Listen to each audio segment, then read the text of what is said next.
Imagine walking through the dense jungles of Vietnam, where every tree, every shadow, and every blade of grass could be hiding death.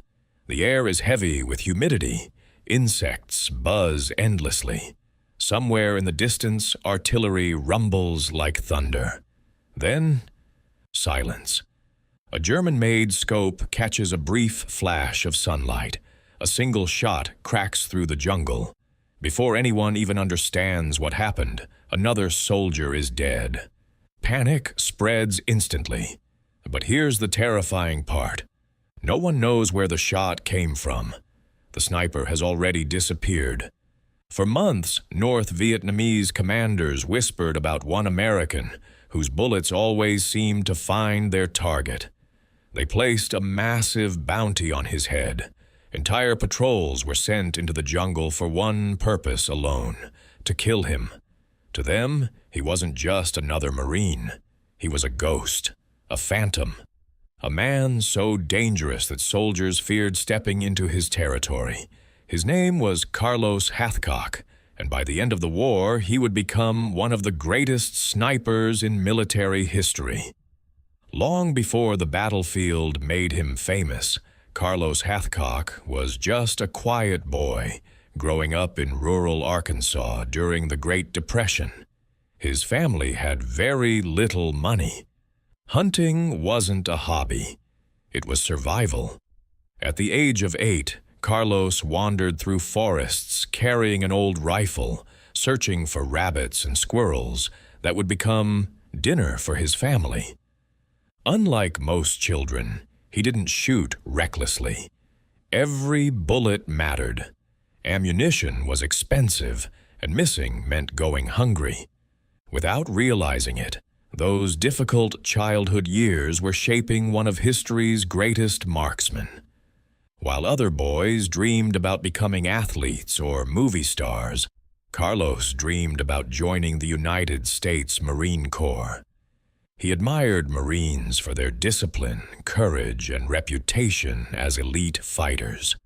The dream stayed with him through his teenage years, and as soon as he turned 17, he enlisted.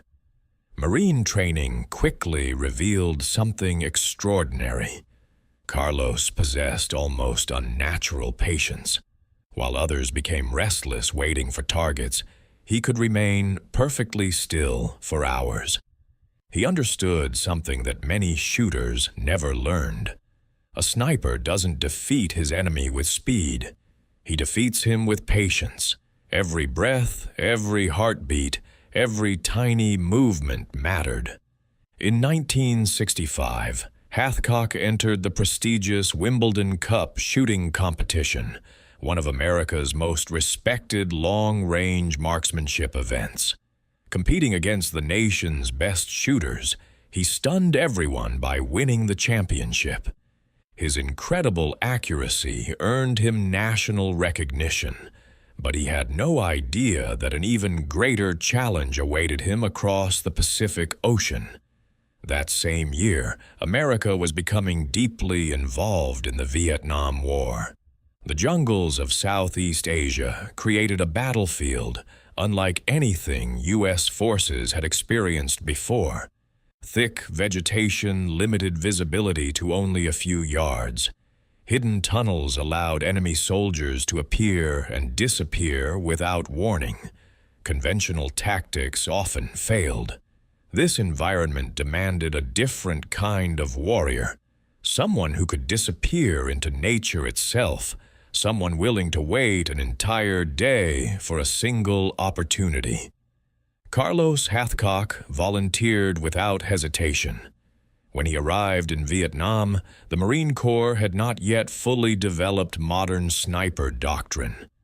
Many commanders underestimated the value of snipers, believing they contributed little compared to infantry units. Hathcock would soon prove them wrong. Equipped with his Winchester Model 70 rifle, fitted with an inertial scope, he began hunting enemy officers, machine gun crews, and scouts. His missions often lasted several days. Alone or with a single spotter, he crawled through mud, rivers, and thick jungle vegetation without making a sound. Sometimes he covered less than 100 yards in an entire day. Leeches clung to his skin. Mosquitoes covered his face. He barely ate. He barely slept. Yet he never complained. He believed the discomfort was simply part of the mission. The first confirmed kills came quickly. Then more followed. Officers leading ambushes suddenly collapsed without warning. Enemy machine guns went silent after a single shot. Patrols began reporting an invisible American sniper who never missed. Rumors spread through North Vietnamese units. Some believed there were multiple snipers working together. Others believed the Americans had developed supernatural equipment capable of seeing through the jungle. The truth was much simpler. It was usually just one man with extraordinary patience and unmatched discipline. Carlos soon became famous for wearing a small white feather tucked into his camouflage hat. To fellow Marines, it was a harmless personal trademark. To the enemy, it became a symbol of fear. North Vietnamese soldiers started referring to him as White Feather. They knew that if someone wearing the feather was nearby, death could arrive without warning. The reputation grew so powerful that enemy commanders reportedly placed an enormous bounty on the sniper's head. Killing Carlos Hathcock became a mission of its own. Elite enemy marksmen were assigned specifically to track him. They believed that eliminating White Feather would restore confidence among their troops. Instead, they were about to discover why hunting the hunter is often far more dangerous than anyone expects. The North Vietnamese Army had faced skilled American soldiers before, but Carlos Hathcock was something entirely different. His greatest weapon was not his rifle. It was his ability to think like his enemy. Every mission began long before he pulled the trigger. He spent hours studying terrain, wind direction, likely patrol routes, and even human behavior. He knew officers naturally walked with more confidence than ordinary soldiers. Machine gun crews exposed themselves for just a second longer than everyone else.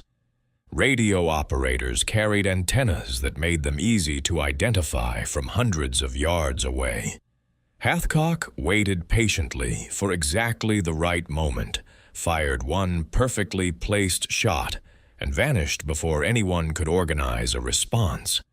His targets rarely knew they were being hunted until it was already too late.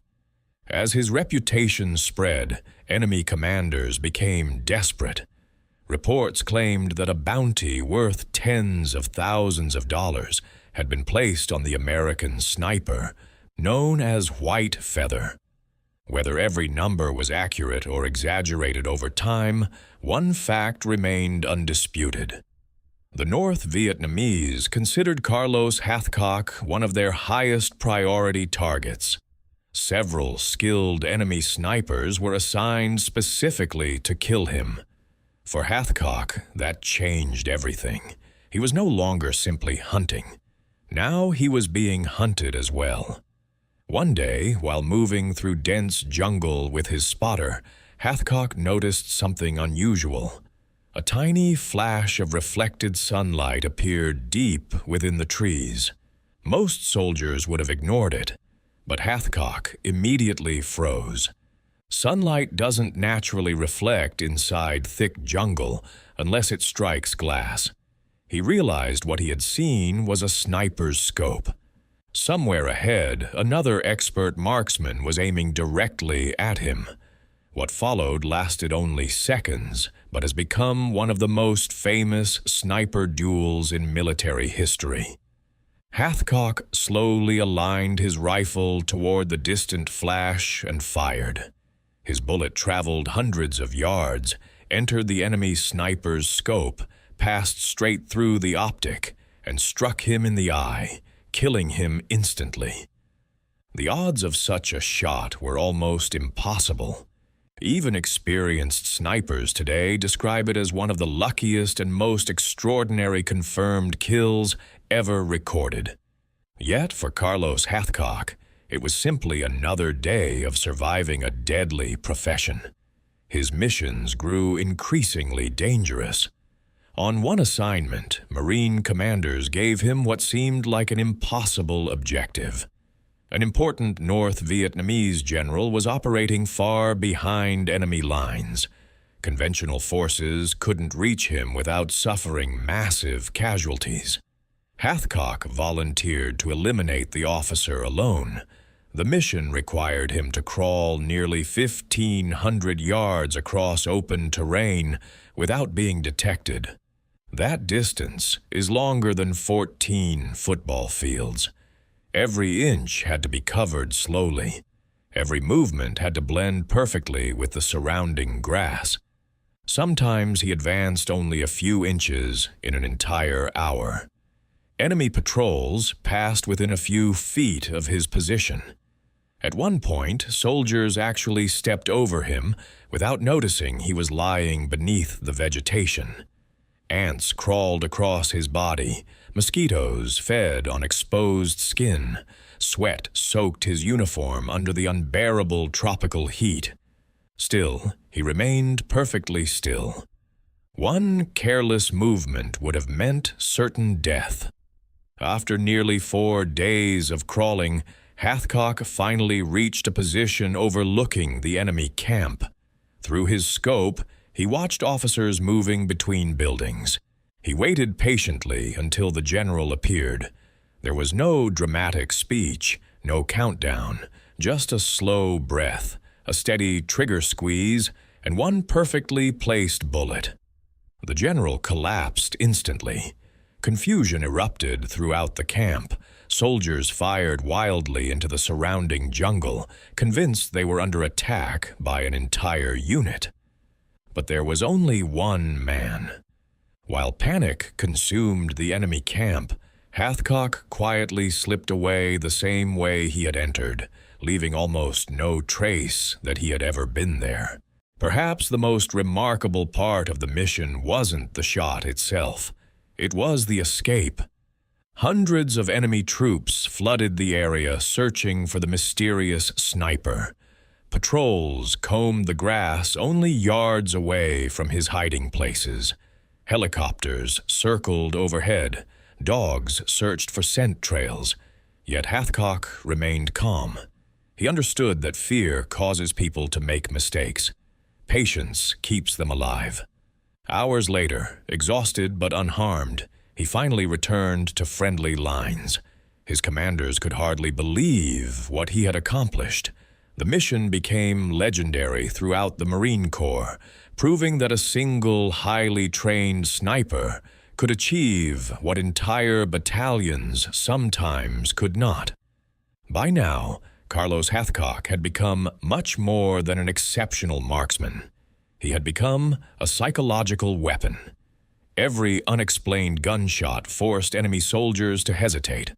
Officers became reluctant to expose themselves. Patrols slowed down, constantly watching the tree line. Fear spread far beyond the reach of his rifle. In war, that kind of psychological pressure can be just as powerful as bullets.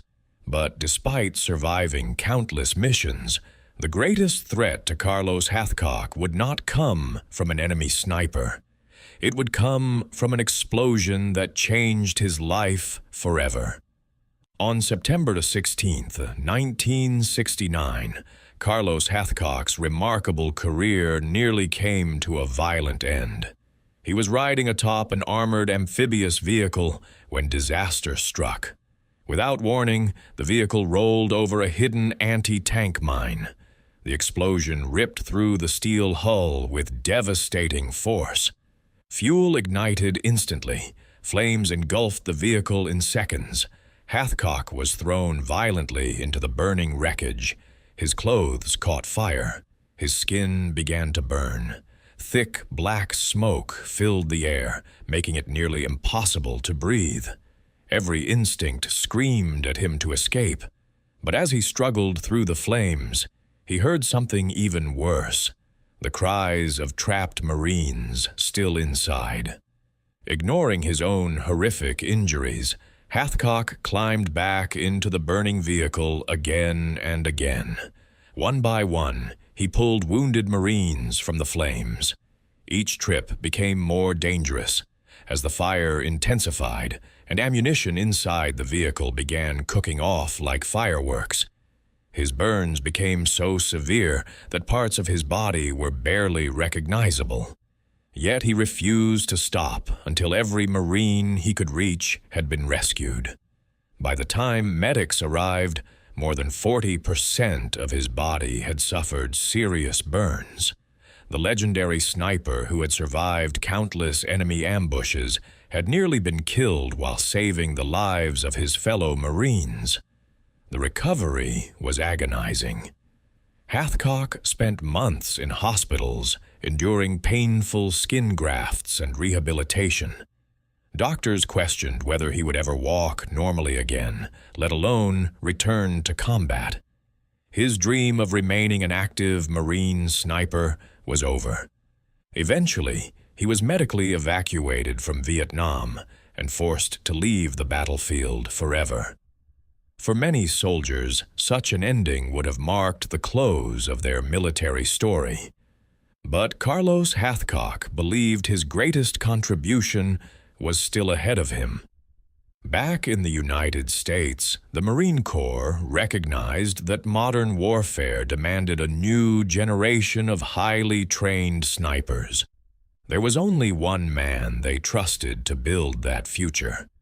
Hathcock became one of the principal architects of the Marine Corps Scout Sniper program at Quantico, Virginia. Instead of teaching recruits how to simply shoot accurately, he taught them how to think. He reminded every student that marksmanship was only a small part of the job. A sniper had to master camouflage, observation, patience, fieldcraft, navigation, discipline, and emotional control. The most important shot, he often explained, is the one you don't take. Pulling the trigger too early could expose your position, compromise your mission, and cost lives. His philosophy reshaped sniper training not only in the Marine Corps, but eventually influenced military and law enforcement sniper programs around the world. Ironically, Carlos Hathcock never measured success by the number of enemy soldiers he killed. Although he is officially credited with 93 confirmed kills, historians and fellow Marines believe his true total was significantly higher because the military's strict confirmation system required witnesses that were often impossible to obtain during deep reconnaissance missions. Yet whenever journalists asked him about numbers, he rarely seemed interested. Instead, he spoke about protecting fellow Marines and completing missions that saved American lives. He never celebrated taking a life. In fact, he admitted that the memories of war stayed with him long after the shooting stopped. Like many veterans, he carried emotional scars that could never be seen. As the years passed, Hathcock faced another battle. He was diagnosed with multiple sclerosis, a disease that gradually weakened his body and forced him into early retirement. Yet even as his physical strength declined, his reputation only grew stronger. Young Marines traveled across the country just to meet him. Snipers from allied nations studied his missions in military classrooms. His tactics became required reading in professional sniper schools. Books, documentaries, and interviews transformed him from a respected veteran into one of the most legendary snipers in modern history. Despite the attention, Hathcock remained remarkably humble. He preferred fishing, spending time with family, and mentoring young Marines rather than embracing celebrity status. Those who met him often described him as soft-spoken, polite, and surprisingly modest, a sharp contrast to the fear his name once inspired on the battlefield.